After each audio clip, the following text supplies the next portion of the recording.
All right, we've got David Aaronson back on the show, and David is the founder and CEO of a company called REVS, which means Refuel Electric Vehicle Solutions.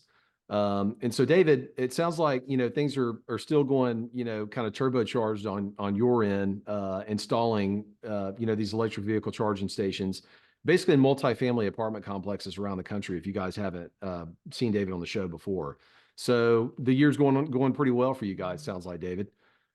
Yes, we've gotten off to a great start, Andrew. We got a lot of tailwinds helping us out, um, and we're very excited about having a great year this year.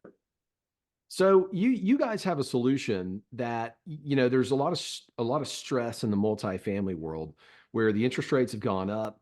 It's made a lot of deals somewhat unprofitable for apartment complex owners, and so there are some people that are in the ownership world out there that are looking at additional projects saying we don't have any capital to do anything, but you guys have a solution around that. Tell us about the zero cost installation model that you guys are doing for these apartment owners. So that's right, Andrew. Budgets are as tight as I've ever seen them. Insurance rates have gone up, property taxes are high, inflation has pushed everything up. So the budgets are very tight, and apartment owners have now come to the realization that they do need to provide EV charging services to their residents, but they do not have the capital in their budgets to provide for that. So what REVS does is we'll come in, we will put all the infrastructure in, and as well as put up the charging stations and manage the charging stations at no cost to the property owner. The property owner also receives a reimbursement of any electricity that we use, as well as a share of the profit. The only thing we ask is that we get to sign a lease for 12 years or longer to provide these EV services to their residents. So we're finding more and more apartment owners are excited to welcome us into their properties. I mean, that sounds like an absolute no-brainer. So are you guys, are there multiple ways to do this? They can buy the equipment outright, pay for you for the installation, take all the profits, or what are the different strategies in addition to the zero cost strategy? Yeah, a lot of different companies have different models, but generally the one is that the property will buy pay to upgrade their property, which is called the make ready, and then they'll pay to own and operate the charging stations. I haven't found a single property owner or manager that says they like dealing with the ongoing management of those charging stations. No. Just don't have time, and they don't have the knowledge to know how to do it. So they're looking for solutions to get it off of their plate onto somebody else's. That's one of the Well, things that REVS does very well. that makes a lot of sense. I mean, we are a single family rental operator. We don't manufacture our own lock boxes. We don't manufacture, Right. a lot of the things that we use. If I could lease it, I'm happy to do that. Let somebody else bear the installation and the ongoing, kind of management of it. So that makes a lot of sense to me. Yeah. As you It's guys not a are, lot, yeah, Andrew, let me just add, it's not a lot different than washers and dryers. true. When people were built the apartments years ago, they had laundromats, and none of the property owners wanted to deal with the day-to-day hassles of the washers and dryers breaking. Yeah, So they brought in a third-party company who would own and operate them and take care of all that. that So makes it's the same, perfect sense. we're doing the same thing. That makes perfect sense. And EVs are also getting a lot less expensive. So it's one of the least expensive alternatives on the market right now. So where a lot of people say that, look, EVs are, kind of a flash in the pan, it's actually getting more economical to buy those things. Absolutely. We've seen a lot of press about how sales are down and they're not keeping up and all that, but it's just going to take time. Nothing goes up in a straight line, okay? And it's going to take time, but the reality of electric vehicles is they're convenient. Yep. And we've moved to a society of convenience, and almost everything we do, it's focused on convenience for the consumer.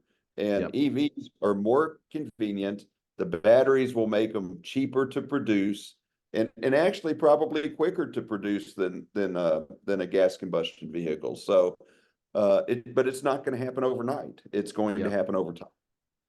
Do you see the charging, getting faster over time? A lot of the rub on electric vehicles is that it takes, 30 minutes to charge a car. Is that sort of going to speed up, as the technology improves? So there's a couple things happening. Of course, the batteries are getting bigger and less expensive. So Hmm. when the electric vehicle transition started a number of years ago, most batteries only had the capacity of 50 or 60 kilowatts. Hmm. And you had a charger that provided 7 kilowatts an hour, and so you could fill that pretty quickly. But as the batteries have gotten bigger, like Ford Lightning now can take 125 kilowatts. Mm. If you put a battery on that provided 7 kilowatts an hour, it's going to take you 10 to 15 hours to get a good charge on that.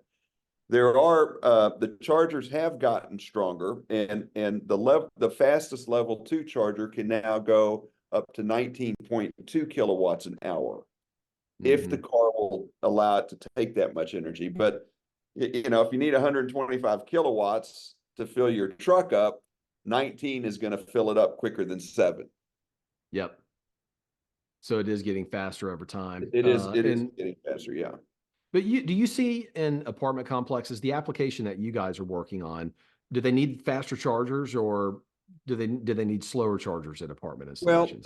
the thing we like about the apartment complexes is we put level 2 chargers in, and those Hmm. chargers will provide anywhere from 15 to 70 miles an hour of charging capacity, depending on your vehicle. Every Hmm. vehicle is different, but we don't put level 3 chargers in apartments for several reasons.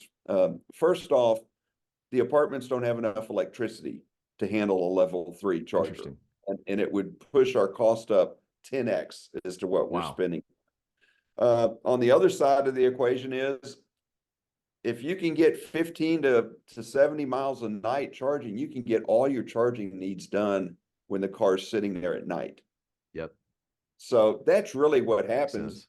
That's what people are looking for. If you live in a house, you come home, you plug in, you get your 60, 50, 40 kilowatts, and you wake up in the morning and you're ready to go. It's Yep. very convenient. Is there some sort of a rule of thumb for every 100 parking spots an apartment complex has? You need two chargers. Is there what do you guys use Yeah, to so gauge? generally we'll start off with putting up 2 charging ports in a property, sometime 2 to 4. We think one charging port can handle about 7, 8, 7 to 8 cars per month. Hmm. Okay. And that means that charger is being used every single night. Hmm. Usually not even being used during the daytime. So it's every single Yeah. night that the car is getting used. So it can serve 7 to 8 cars a month. So most properties that we see can have 1 to 2% adoption rates at this point in time. So that's a couple cars. It's not Yep. very many cars, and that's going to grow over time. Yep. And what about certain regions of the country? I mean, you guys benefit from being all over the place, and you might be in all Yeah. 50 states right now. But where is the adoption the highest for electric vehicles and for apartment owners around the country? Well, California is ahead of everybody. Yep. Okay. And so it's definitely highest in California. Interestingly, California also has a lot of rules and regulations, as you would expect. I bet. And, and one of the challenges that the EV charging industry has in California is they require you to put up uh, too many charging ports uh, before the demand is available. And Ah, so that is a big challenge for newly constructed properties in California. For yep. existing properties, none of them have enough electricity to meet the future demand. So it's Yeah. it's really an interesting phenomenon going on. David, I got about 90 seconds left. I'm going to put you on the spot a little bit. Is there anything that's surprised you or stood out since you got into this business and started doing this? What's one thing that's kind of surprised you that you didn't expect? I would say with regards to the charging business, I had thought we'd have a lot more ports up by now. I had thought that people, the apartment owners would have gravitated to it quicker than they Yep. have. Gotcha. They're starting to, but we still see apartments that have been developed with nobody putting in EV charging infrastructure. So Crazy. we thought it'd be faster. Yep. Well, David, thanks for coming on. These conversations that we have always go so quick, and just so you guys know, the viewers out there, always veer off topic. We get topics cleared by our guests a lot of times before we go on air, and then Andrew Glissons decides I want to ask about different things because this is a topic that interests me. So sorry about that, David, but you're always great. I know I can throw anything your way, and you're going to just field it easily. So I'll come always up with great some. to have you on. Thanks a lot. Thanks for having me, Andrew. Appreciate Everybody, it. bye bye. Be right back.